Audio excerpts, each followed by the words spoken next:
The beaches of northern France lay under a low ceiling of mist and rain as dawn approached on June 6, 1944. Along the coastline from Cherbourg to Le Havre, German soldiers occupied their bunkers, concrete shelters, and machine gun nests that formed the Atlantic Wall. The defensive line Hitler had promised would make Europe impregnable. For months, they had waited for an invasion that never seemed to come. Rumors, false alarms, and Allied deception operations had exhausted their nerves. To many, it felt like the Allies would never dare cross the Channel under the guns of the Wehrmacht.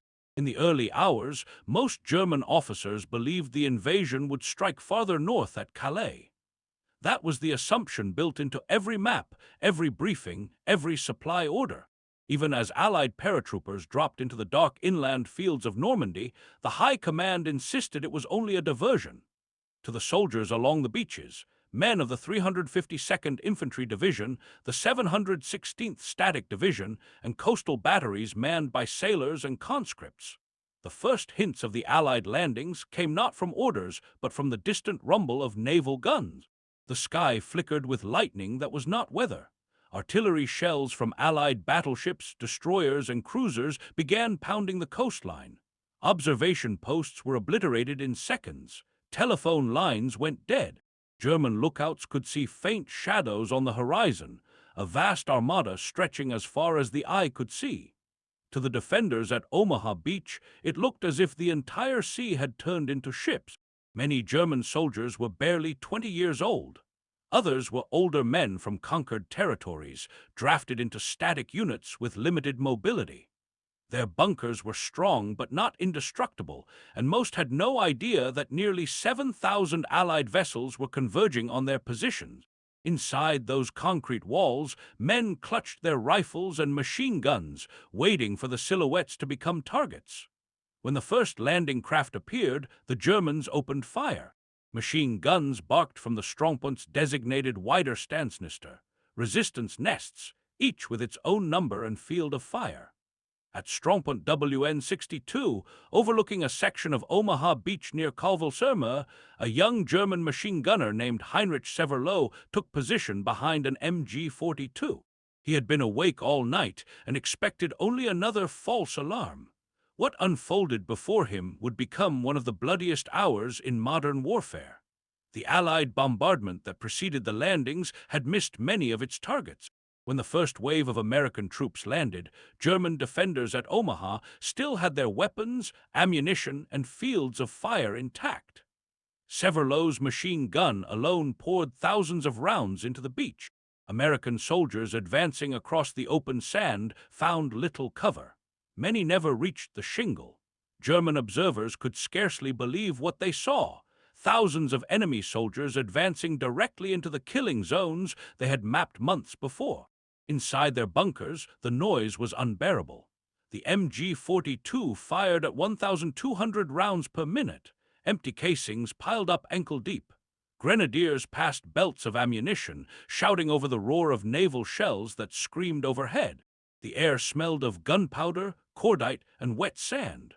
Men who had spent months bored and half asleep in coastal duty now fought for their lives in a battle beyond imagination.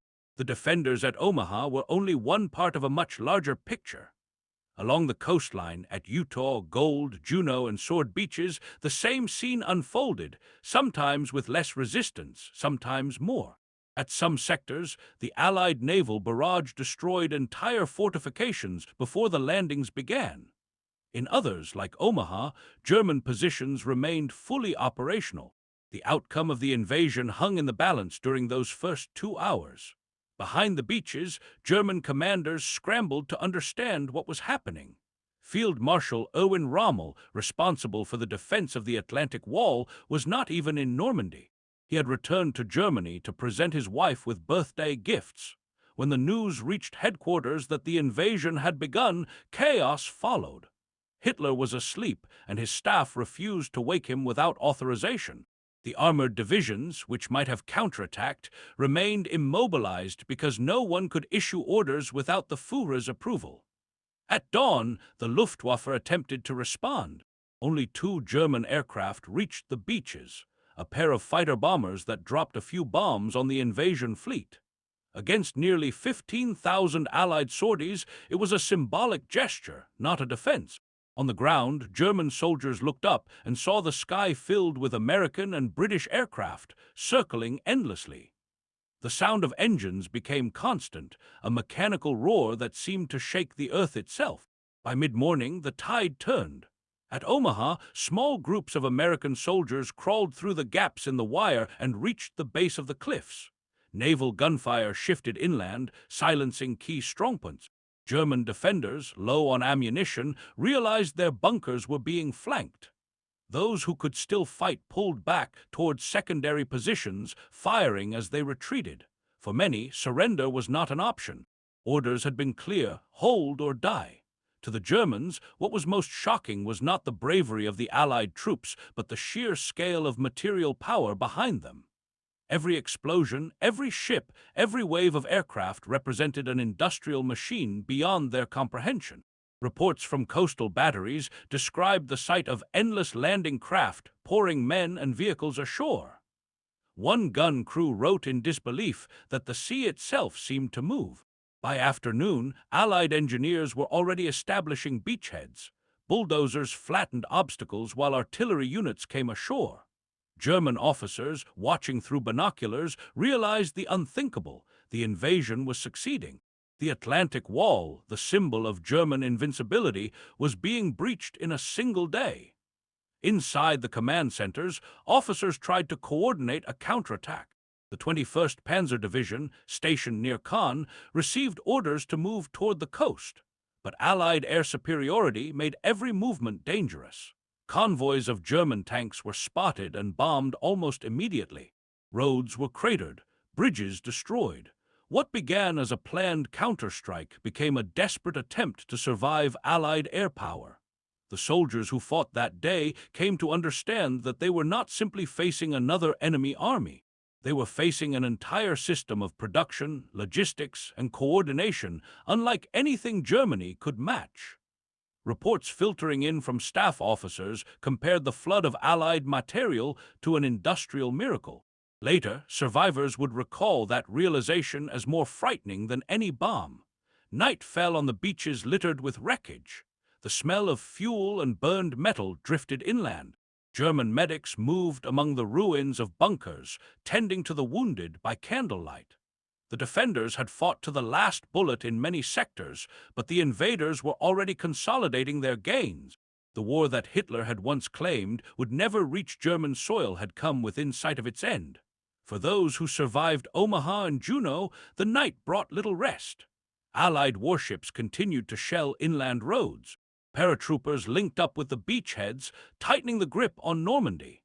German commanders sent message after message requesting reinforcements that would never arrive. The 15th Army, still waiting near Calais, believed a second invasion would follow. Deception had done its work. The Germans held their reserves in the wrong place. As dawn rose again on June 7, the scale of the disaster became clear. The Atlantic Wall had not stopped the invasion. Thousands of Allied soldiers, tanks, and guns now occupied Normandy. German divisions that had been told they could throw the enemy back into the sea now faced a fortress of men and machines. The Wehrmacht, once the master of blitzkrieg, found itself defending in confusion, its communications shattered, its leadership paralyzed by indecision. For the men in the trenches and bunkers, there was no sense of glory or heroism, only exhaustion and disbelief. Many could not understand how their training and discipline had failed to stop the attack. The answer lay not in courage or tactics, but in mathematics. The Allies possessed more of everything: more ships, more aircraft, more fuel, more guns, more men. The war that had once promised conquest now delivered only survival. In the following days, the Germans counterattacked again and again, but each effort dissolved under the weight of Allied artillery and airstrikes. Villages like Kärnten and Caen became ruins. The once confident defenders realized they were trapped in a new kind of war, one dominated by logistics and production rather than speed and surprise. The same factories that had once built Ford's B-24 bombers every 63 minutes were now feeding the invasion with endless supplies of tanks, jeeps, and ammunition. German soldiers began to understand that the war was no longer winnable. For many, D-Day was the moment that realization took form, the day they saw the physical embodiment of Allied industry, moving across the beaches like a tide that could not be stopped. The Reich's propaganda had promised that the Atlantic Wall would last 1,000 years. It had fallen in less than 24 hours. That night, as they listened to the distant rumble of artillery from inland, the survivors of the German coastal units knew that history had turned. Their struggle continued in Normandy's hedgerows, in the fields around Saint-Lô and Caen, but the outcome had already been decided. The beaches of Normandy had revealed the truth. Courage and faith could not replace the machinery of war. In the days that followed June 6, the German defense in Normandy transformed from a static coastal garrison into a desperate, fragmented front line. The Atlantic Wall had been conceived as an impenetrable barrier, but once breached, it offered no depth. The German soldiers who survived the first landings withdrew inland into the hedgerows, the bocage country of Normandy, an ancient maze of earthen banks, stone walls, and sunken lanes that turned every field into a fortress. The Wehrmacht adapted quickly. Engineers dug new firing positions, machine gun teams moved under the cover of orchards and farmhouses. Yet the truth was already clear to many officers. The enemy's power was not only in numbers but in persistence. Allied convoys poured across the Channel without pause. Within 48 hours, more than 150,000 men, thousands of vehicles, and hundreds of tanks had landed. For every German gun destroyed, 2 Allied replacements arrived. In the German command posts, the sense of isolation deepened. Reports from the front were confusing, sometimes contradictory. Telephone lines were cut by artillery.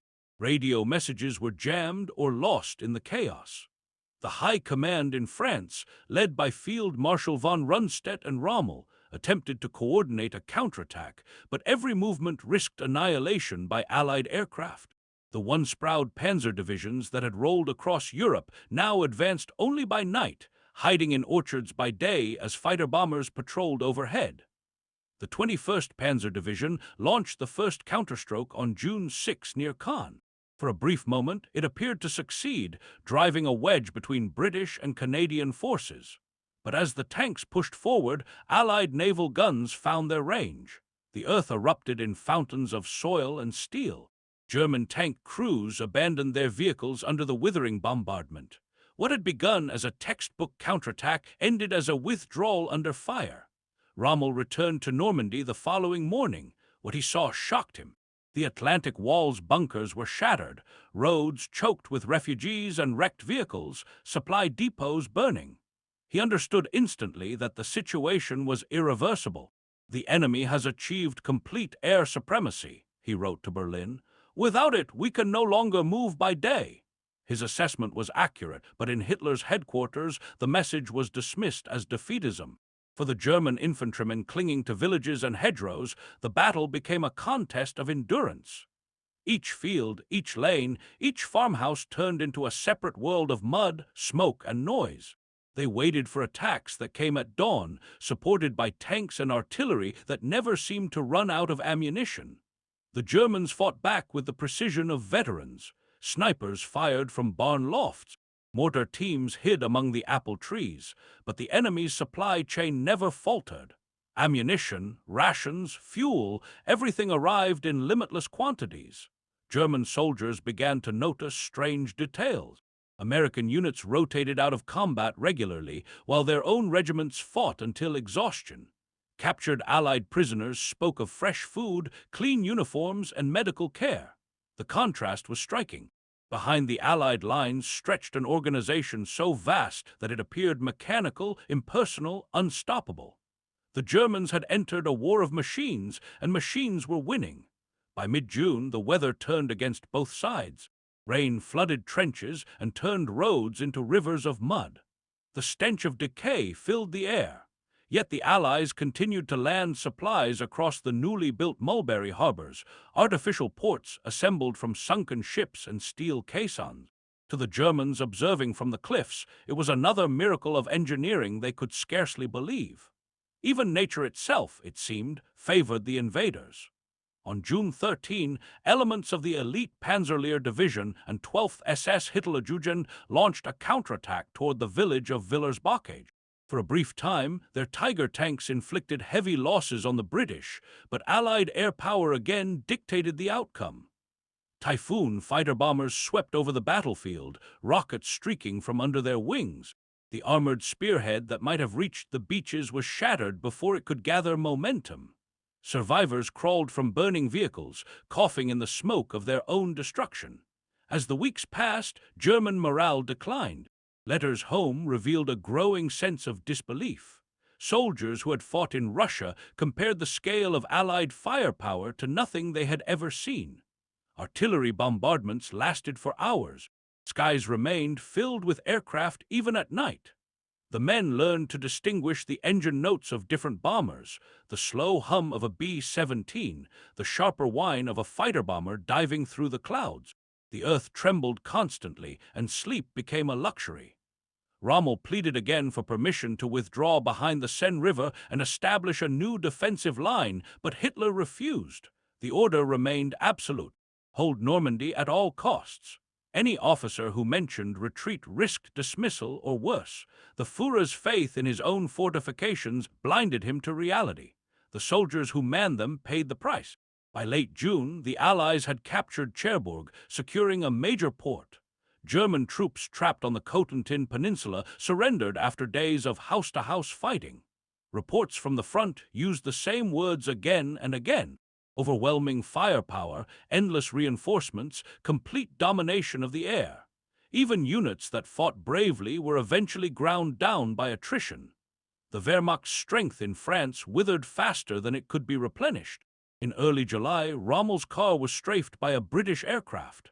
He was seriously injured and evacuated. Command passed to others, but none could change the outcome. The Allied advance pressed toward Caen, turning the ancient city into rubble. German divisions fought from cellar to cellar, sniping from the ruins. The battle lasted 6 weeks, an eternity for men who no longer believed victory possible. Among the defenders, the mood shifted from duty to fatalism. Veterans of the Eastern Front remarked that at least in Russia they had space to maneuver. Here in Normandy, they were trapped in a shrinking cage. Supply convoys moved at night, headlights covered, engines sputtering from lack of fuel. Ammunition rations dropped to a handful of rounds per day. The Allies, meanwhile, brought up endless columns of Sherman tanks, self-propelled guns, and trucks loaded with shells. The disparity was visible to every soldier. By the end of July, the Allies launched Operation Cobra, an armored breakout from the Normandy bridgehead. The American bombardment that preceded it obliterated entire German divisions. Thousands of tons of bombs fell within hours. Survivors emerged from the craters deaf and disoriented, their formations erased from the battlefield. For those who lived through it, the destruction felt apocalyptic. One German officer wrote, "This is not war as we knew it. It is annihilation from the sky." When the American columns began to move south, the German front collapsed. The Allied tide that had been bottled up for 7 weeks now surged forward, encircling what remained of the German armies. Villages once fiercely defended were abandoned overnight. Exhausted soldiers threw away their weapons and trudged eastward, chased by the thunder of tanks. The encirclement at Falaise marked the end of organized resistance in Normandy. Nearly 50,000 German troops were trapped in a pocket only a few miles wide. Allied artillery pounded them day and night. Smoke hung over the valley like fog. Horses screamed, trucks burned, and men crawled through the ditches seeking escape. The stench of fuel, flesh, and cordite filled the air. It was the final collapse of the Western Front in France. Those who broke out of the pocket carried the trauma of the destruction with them. They had witnessed an army erased not by courage or lack of will, but by arithmetic, by the unstoppable multiplication of Allied production and coordination. They had fought bravely, often fanatically, yet they now understood that bravery alone had no place in an industrial war. As survivors reached the Seine, the Wehrmacht ceased to exist as a coherent fighting force in the West. The Allies advanced rapidly toward Paris, while the remnants of German divisions regrouped in disarray. For the first time, the soldiers who had once believed in the invincibility of their cause began to speak openly of defeat. They had seen the truth with their own eyes. The industrial democracies of the world had outbuilt, outgunned, and outlasted them. In the weeks after Normandy, Allied units discovered the ruins of the Atlantic Wall. Bunkers stood cracked open like skulls, their guns twisted and silent. Inside, abandoned helmets, letters, and personal effects told the story of men who had fought to the end. Some positions still contained their defenders, buried under concrete and sand. Their last rounds fired hours before the tide of invasion rolled over them. For historians, the German perspective of D-Day remains one of the most revealing views of the war's turning point. Through their reports and diaries, we glimpse the disintegration of a worldview built on faith in discipline and superiority. On June 6, 1944, the soldiers of the Wehrmacht encountered not just an enemy army, but the future. A mechanized, collective form of warfare that rendered their ideology obsolete. The experience of men like Heinrich Severloh, who fired his machine gun until his hands bled, embodied both the intensity of the defense and the futility of the struggle. His position at Omaha inflicted terrible losses, yet by nightfall the invaders stood on the bluffs above him. All his courage, all his skill, had achieved nothing against the weight of history itself. As the front moved eastward and the Allies crossed the Rhine, those who had fought in Normandy carried a deep awareness of what they had witnessed. They had seen the Atlantic Wall crumble, their armies disintegrate, their air force vanish. They had lived through the moment when the Third Reich's illusion of mastery dissolved in the reality of mass production and global cooperation. In the end, D-Day was more than a battle. It was the exposure of a myth. It revealed that the supposed invulnerability of totalitarian power could not withstand a free world united in purpose and industry. For the German defenders who survived, the lesson was etched into memory.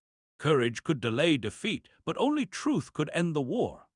When silence finally returned to the Normandy coast, the tide washed over the remnants of the invasion, helmets half buried in sand, twisted metal, fragments of concrete. Seagulls circled above beaches once painted with smoke. The bunkers stood empty, their gun ports staring toward a sea that no longer threatened but liberated. From those positions, the defenders had seen the impossible, the moment when destiny reversed itself, when the conquerors became the conquered. For the German soldier who had gazed through the sights of his MG-42 that morning, the memory never faded. The sound of the surf, the smell of salt and smoke, the endless line of ships on the horizon. It was the vision of a world awakening and of an empire ending.